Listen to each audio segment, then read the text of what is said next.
Hi, I'm Dr. Andrew Allen of Midwestern State University in Wichita Falls, Texas, and that was the first All-State Etude for TMEA for the 2017-2018 school year. Now this is a nasty little sucker, and any of you guys who've been practicing already probably realize that. It has some key concerns that if you can master those concerns, you can play this Etude. First of all, it has a lot of leaping around. Now some of you may have experienced that as quite difficult on saxophone, and it can be if you don't have your technique in line.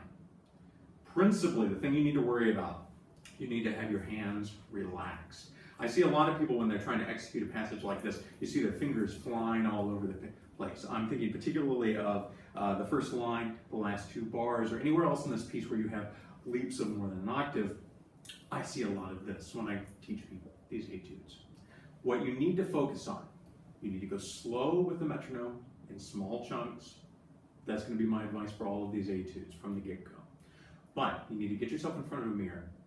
You need to go so slowly, there's no extraneous motion in your fingers, and you need to spend some time doing that at a very, very slow tempo until it becomes second nature.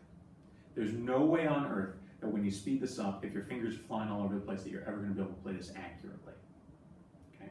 The second step to being able to play all of those leaps successfully is making sure that you have pressurized air behind your fingers at all times. Now I hear a lot of people, again when I teach pieces like this and etudes like this, that they'll want to puff articulations.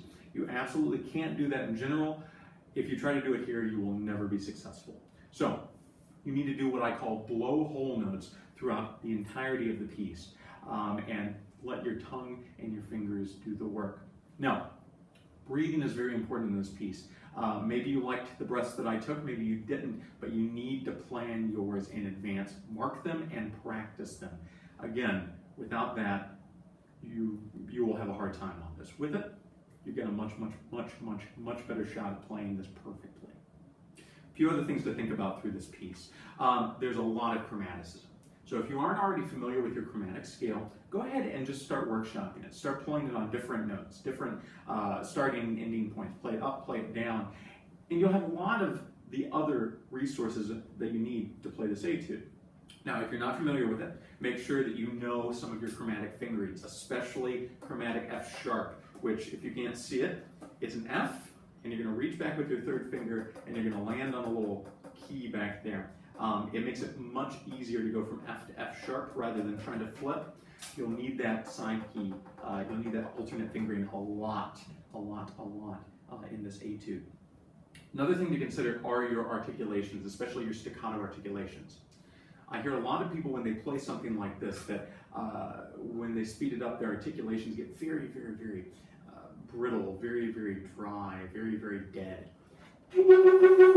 We don't want that. So when you're practicing this slow to begin with, make sure that you're not going too short. If you keep them short when they're slow, they're maybe going to get a little too short. I don't want short and staccato. I want separate. Hopefully you heard this character in my staccato that was very bouncy, very lively. There was still a note. There was still sound in the note. It's just there's a little bit of separation between all of the individual notes that I was articulating. Beyond that, this piece will require a lot of work and a lot of practice. This is a very challenging etude.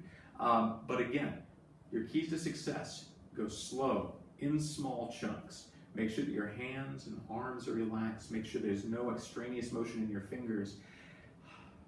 And just take your time with this piece. You've got plenty of time. I hope that that's helped. If any of you have any questions, concerns, comments, anything you'd like to talk about with me, please contact me. Andrew.allen at mwsu.edu, or get a hold of me through my website, alansax.com. I look forward to hearing from you, and good luck.